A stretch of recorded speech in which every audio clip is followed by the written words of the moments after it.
Ball. Hello, ball. Do you kiss balls? Is that what you do to attract them? I don't know. Ball. So this is pretty much where I left off from the last video, talking about medium format film photography. And I'm down the farm again. I come down here quite a lot because it's just only about a 10-minute walk from where I live. I live in a village, so it can be a little bit boring where I live, and my wife's taken the car out, so I'm only stuck with walking. But I love coming to the farm. There's always something different to take pictures of, different animals, usually cows and sheep, tractors, machinery and all sorts of stuff. Sometimes the farmers are around here as well and they're playing around, and now and again he says to me, "Ross, do you want to come out on a tractor with me?" I go, "Yeah, all right, let's have a laugh." And I jump in his tractor, off I go. Oh, you're a bright man, Rod. What about with the cows? Yeah. Look here, look. The cows are behind us. But there's one thing that I've never brought down this farm, and that is this AGFA Record II camera, 6x9 medium format camera. I've got a roll of AGFA APX 100 film inside this camera. It's 2011, I think, or 2009. It's well expired anyway. So all I'm going to do, I've already shot some of this film, and it's mustard. It works brilliantly, especially in the RODINAL. So when I get back, develop this in RODINAL, I'm going to not pull this film. I'm going to shoot this film at 50 ISO. It's a 100 ISO film. So I'm just going to overexpose it by one stop and see what we can come up with. I'm going to shoot hopefully all my photographs at f/32, which means I'm going to be on a slower shutter speed, so I'm going to need my cable release and probably bulb mode to time a lot of this machinery which is inside these big barns. And it's not often that I shoot 6x9. I've got a couple of other cameras that are 6x9, but this has got to be my favourite, the AGFA Record II.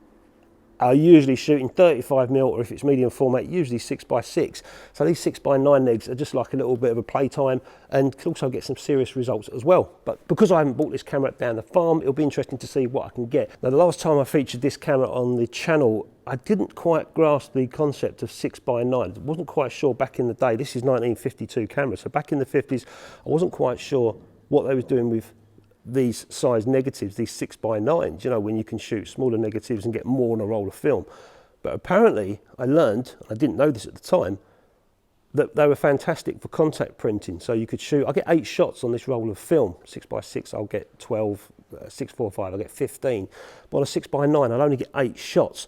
But apparently back in the day they were fantastic for contact printing, and that's what they would give to the families or whatever. If they did portraits, they would give those contact prints, and that is what you see in those family albums today. The old ones, when you flick through and you see those small 6x9 prints, contact prints straight off a 6x9 film.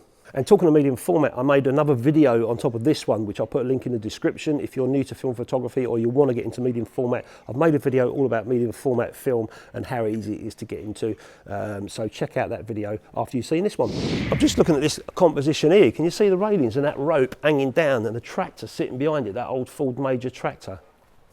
The only trouble is I've got light in the background and I'm in a dark barn, so if I meter for the tractor, which is going to give me a slower shutter speed at f/32, the background, the sky is going to be pure white. I know that, but that's okay.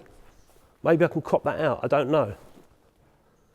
I'm going to go for this shot. I quite like this actually. So I've brought the camera into portrait mode. That's how I want to shoot this shot, but like an idiot I've forgotten my rangefinder for the camera. I've left it indoors, but that's no problem. I'm going to be shooting f/32, so I should be able to get a nice focus on this, as long as I can understand how far away the tractor is in meters, because the lens is in meters. There's no through the lens viewing. It's a little tiny viewfinder at the top of this window, and there's no metering inside, so everything's got to be done manually, old school.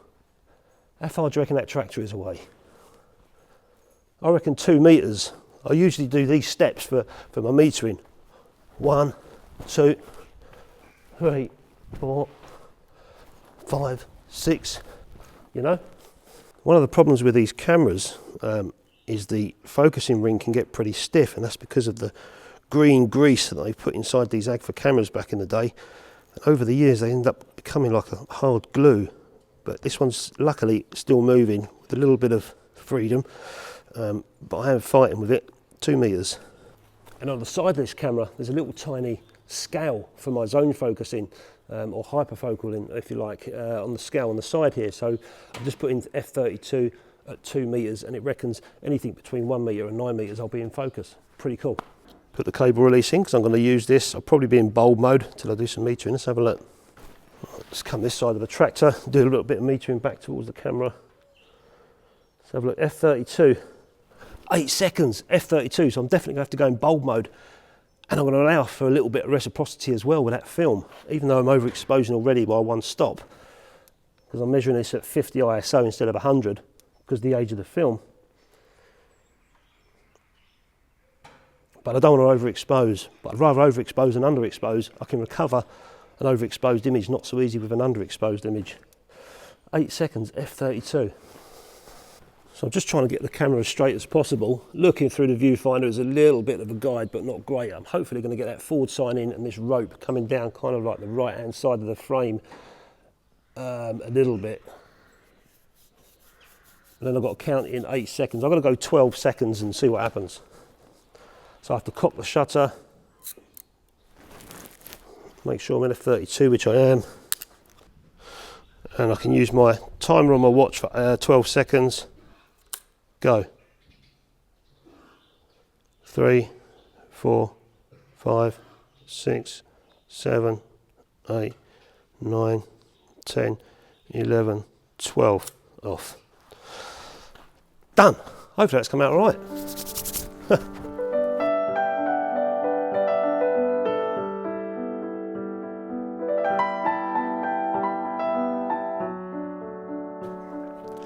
It's interesting because although there's only 8 frames, or because there's only 8 frames on the camera, it's slowing me right down because I don't really want to waste a shot. If I was shooting 35mm, I'd take a picture of that, I'd take a picture of this. I've got 36 exposures, you know, but 8 frames, I want to try and make each one of them count. So I'm going to be careful with my compositions, what I want photographs of, and see how we go. I'm looking at this tractor still, see if I can get another angle. I love the tyre, I don't know. So I've got another composition here, you can see from the GoPro where the camera's looking over this tyre onto the Ford. Hopefully I'll have some of this exhaust in as well. Just need to do a bit of metering on it. So I'm kind of purposely putting this tyre in the shot as well. That, I should imagine that will be out of focus, it will be, but the focus will be coming in around about this point and falling off onto the tractor. The metering's probably going to change, the light seems a bit better this side. Let's have a look. Well, the same again, 8 seconds, so I'm going to have to, hang on.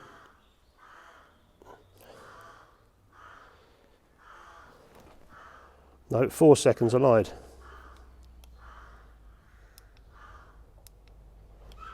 It's about 4 seconds, so I'm going to go 6 seconds with that reciprocity failure. And if you're not sure what reciprocity failure is, what I'm talking about, basically, because it's film, it's not like digital, so if you meter up for long exposures, anything usually past 1 second, it just takes that little bit longer for the light to absorb into the film. It's not like digital where it's instant.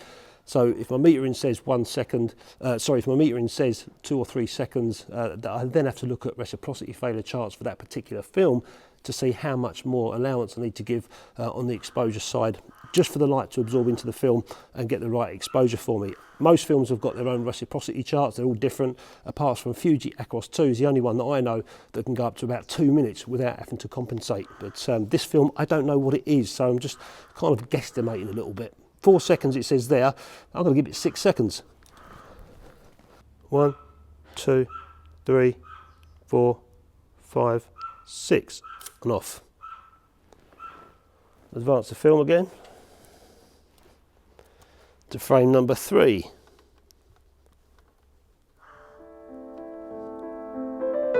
There you go.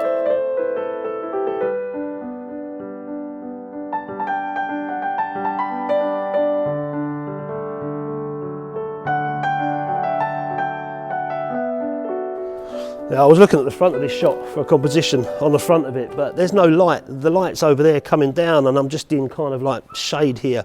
So, you know, there's only a bit of light I can see is just coming on this Ford badge.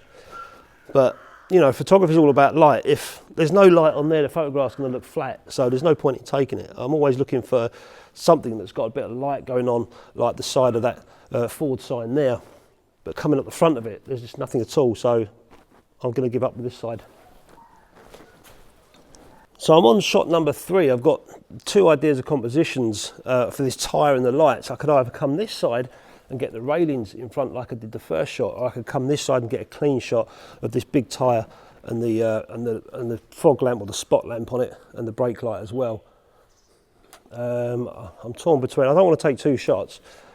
I think I might come, oh, I don't know. Let's see, I've got this composition here. Big tyre, spotlight, brake light, mudguard. I reckon the other side's going to be better.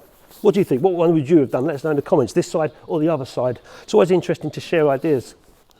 So the metering hasn't changed, and I've decided to come down low and shoot up because I've got the barn in the background, the ceiling of the barn. But if I was up higher, I've got all that backlight coming in from the background. So I've come down and shooting up. I've still hopefully got that spotlight in, and a little bit of the brake light maybe. I've just got to do, I reckon that's about 1.5 meters away again. So I think I'm going to shoot at 1.5 meters, that'll be fine.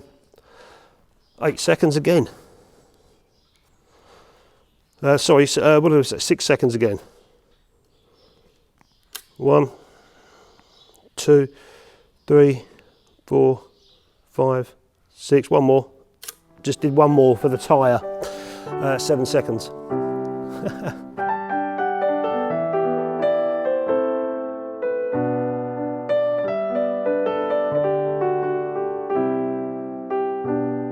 So I'm just doing some metering on this old digger. I haven't seen this here before. I thought I'd get a picture of this.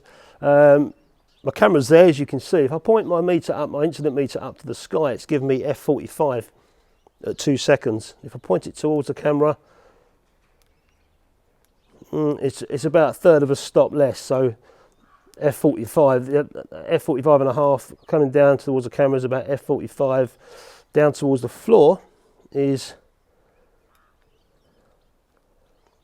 F32 and a third. So I'm going to go F32 and a third. I'm not pointing it towards the camera, I'm not pointing it up, pointing it down. That'll give me a little bit more light because this digger is going off into the barn. This isn't going to overexpose, but if I do my metering by looking at the light coming down, I know that I'm possibly going to underexpose the background. So my best option here is just to overexpose slightly. F32, 2 seconds. I'm going to go for 3 seconds. This will be a good opportunity to see if there's any light leaks on this camera because that sun's coming down on it and I've been talking. Soon see, eh? What did I say? 4 seconds. 1, 2, 3, 4, and off.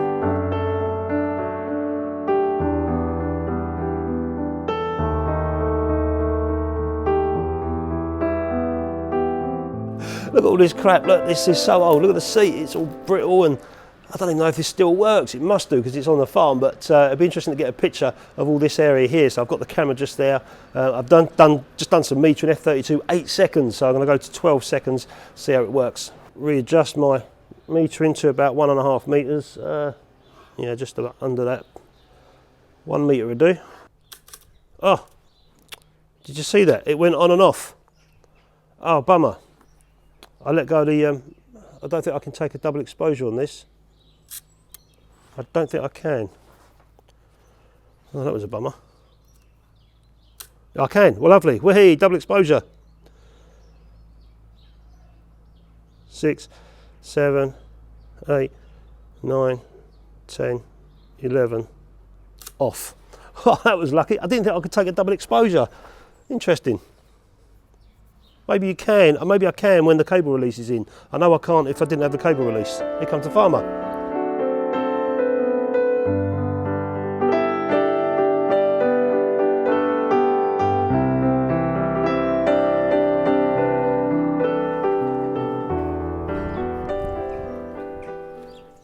So we're in portrait mode this time, we're in landscape mode this time, sorry. And I've got this nice new railing here, all silvery, and that old Land Rover at the back. And the side of the barn. Again, the only thing that worries me is the background. There's not really much clouds, it's quite bright compared to this area. But I'm still going to go my metered, which was F32 at half a second, so I'll have to guesstimate this one as well. I've changed my focusing. So I'm focusing it around about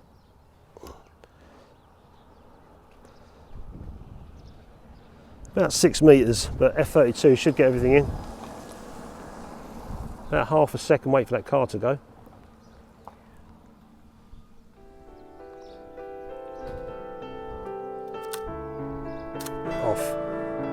See how that comes out.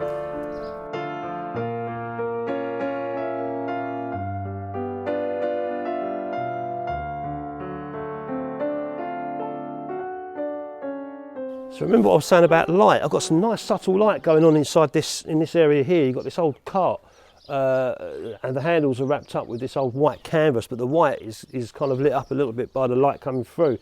You can see the front of the cart there all lit up. It drifts off the light as we get towards the background, but that might make an interesting shot. Go in portrait mode again. Just quickly meter up what sort of light's coming through here. Come down a bit more. 2 seconds at f32, so let's go 4 seconds, see how that works. Got my meter in. How far is that away? 1, 2, say about 3 meters. Oh, the watch has run out of battery. Bloody smartwatch, you know, it's a smart one. They run out of batteries, are they? What do we say? 4 seconds. 1, 2, 3, 4. 1 for luck. 5. Winging it. Okay, that's 7 shots. Got 1 more left. See what I can find.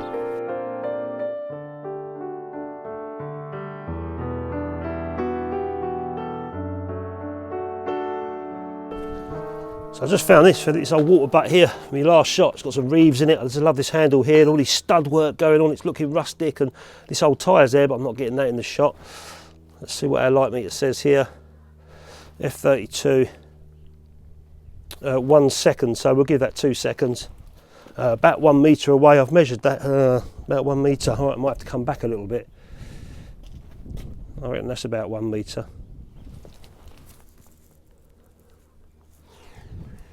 Just tilt down slightly. Yeah, I should get that in. I'll count this in my head. That's 1. That's 2. That's it, all my photographs taken. What I've got to do now is make sure that I rewind the film or put the film back onto the take-up spool, the whole lot. There you go. That's now on the take-up spool. I'll leave that in the camera till I get home, put the cable release in my pocket. Take my 10-minute walk home.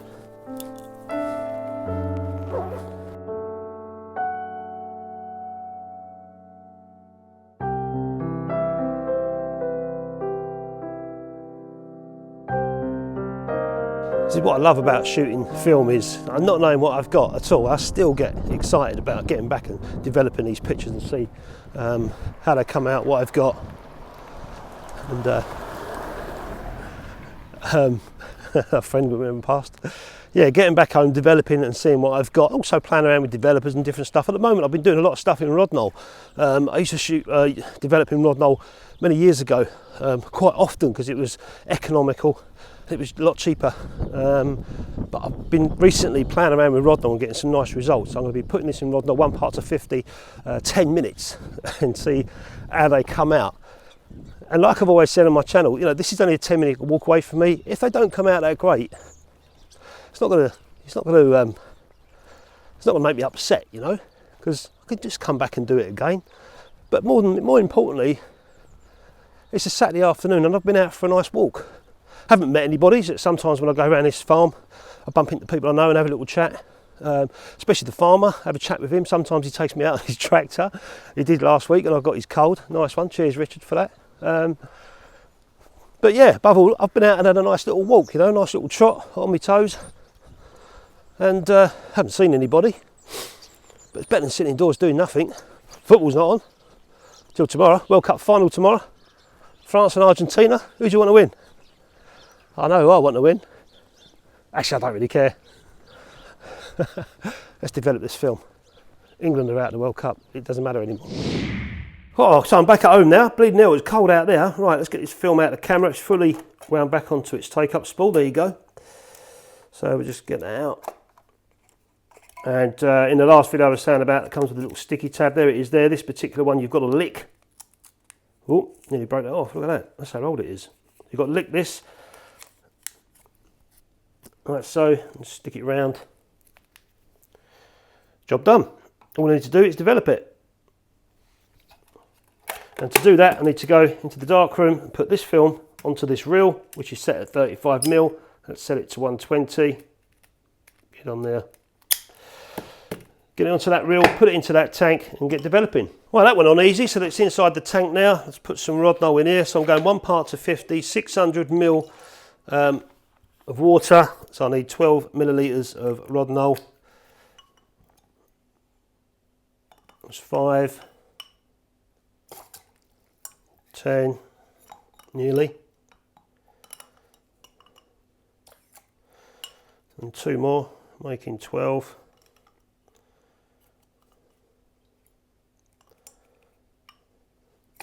12. Put that breast back into me RODINAL box. There you go, bottle.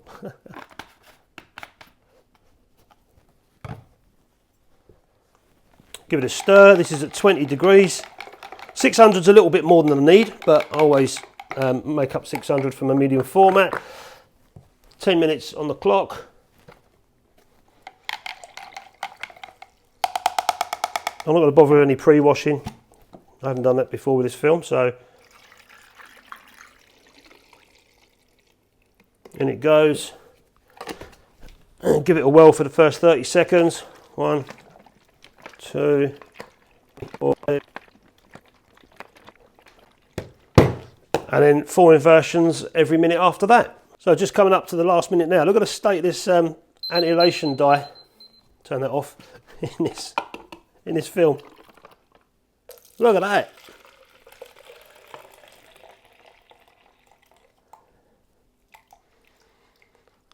Like Ribena or something. So developing's done. I've stopped the development now, so let's put the fixer in and get this film fixed and ready to be washed. So the film's all washed now, rinsed off with some rinse aid. Wow, they look great. Look at them. Hey, I'm happy with those. And when I wash the film, and when I hang up the film to dry, I always put the sticky tape end at the bottom because I always feel that always gets water trapped in it. So as the film's drying, little drops start falling off of that as well. So I always hang it upside down. That's the first frame right at the bottom now, where the sticky tape is. So I'll just hang it out on my clothesline here in the bathroom, and just a peg where the masking tape is, and that way all the water's going to run down, and the last thing to get wet is the masking tape that I'll just cut off with a pair of scissors. They look good, really good. So during that video I was showing you guys the photographs that I took. I scanned them. I was going to go to darkroom and make a contact print, but I'm feeling a little bit under the weather, so I didn't bother going to the darkroom. It's cold outside, I'd have to warm it up, get out there, and I'd end up getting cold and getting worse. So I decided to swerve the darkroom and just do the scans of the negs. But the negatives came out really well with the RODINAL as well. Very minimal grain. They've come out really nice and sharp, so I was pleased with the focusing. The only thing that I noticed, that some of you may have noticed, is some kind of strange light leak or something going on with the camera in a couple of shots that I noticed. And I did actually notice this the other day when I shot it the other day behind me, taking some photographs of cameras. I thought it was the cable release in front of my lens, but obviously it wasn't. I've got some strange phenomenon going on with this camera. Maybe it's haunted or something like that, but I'm not even sure if it's a light leak. The only way to find out is to do some light leak tests on this myself in my darkroom when it's warmer. And basically just put it onto bright light with some film inside or some paper from the darkroom and see if there's any leaks coming through. But there's some strange stuff going on. But other than that, I'm really impressed with the size of the quality and the size of these 6x9 negs, and also the sharpness as well that this little lens is producing. It's a fantastic little bit of kit. So I'm just looking at the first photograph that I took, and I was right. Obviously, you know, I knew I was going to blow out the background. But that strange phenomenon coming in, it looks like a light leak on the bottom left there. You can see it, but other than that, the composition was nearly spot on. I just missed a little bit of the F out on the side of that railing, but it's okay. And the second shot as well, where I hid behind the wheel, you can just about see the tyre there. I said it would be a little bit blurry. I was right. I was lucky that I was glad that I got the exhaust in, like I said, and everything else was there. The exposure was fine, but again, that funny, strange light leak popping through. Can you see that? And I was in a barn, so I wasn't in direct sunlight with the camera. Very strange. And this picture here, no light leak at all. I did try and get the brake light in on the shot, but obviously I didn't. It's hard to compose with these cameras because you're not looking through the lens, you're looking through the viewfinder. So you're almost, you know, you'll have to use it every day and really get used to it. to know where to position the camera compared to what the viewfinder's giving you. But I quite like that shot. I think I was right to get behind them railings rather than the other side, just so I've got something going on in the foreground and the background. I think that's quite a cool shot. And there's that one there as well of the old digger. That one came out okay. Like I said, I overexposed it. I knew it wasn't going to be blown out because it wasn't a white body of the vehicle, and the background has come out quite nice as well. So I did the right thing with the meter in there. And then that, do you know what? Then there's that one there as well with the interior, that old manky old seat. I didn't even realise there was buckets in the background until I've just seen the photograph. What you notice, eh? That's come out okay though. And there's that one there of the Land Rover. I've blurred out the number plate on that on purpose because that person's not associated with the farm, so I've blurred out the number plate. But there's brand new silver railings there, and I knew they'd come out looking really silvery, and they have. So I'm glad I did that one in landscape mode. Just an old barn with a farm vehicle in the background. And this one here, it looks like the camera's taken a little tiny bit of a shake or wobble. You can see it. I'm a little bit disappointed with that one. I thought that would have come out really nice, but I must have just wobbled the camera very slightly, maybe with my hand on the cable release, I don't know. But lightly, you can see it creeping back in again, strange. And the last thing is that water butt, which has obviously got earth and some grass or something coming out of it. That one came out okay as well. I was more impressed that I was guesstimating my distances, and you know, f32 you can give or take a little, but they've all come out really nice and sharp as well. So anyway guys, hope you enjoyed that video, me explaining my compositions, what I'm doing. I'm really pleased that I've finally started to get out with this camera and get used to it, the 6:9 format. The only thing to do next is to get in a darkroom and see how they hold up on paper. But until then, don't forget, if you're just looking at getting into medium format, I've done another video all about medium format, so I'll put a link to that video at the end of this one. Thanks a lot for watching. Thanks for everyone that supports the channel.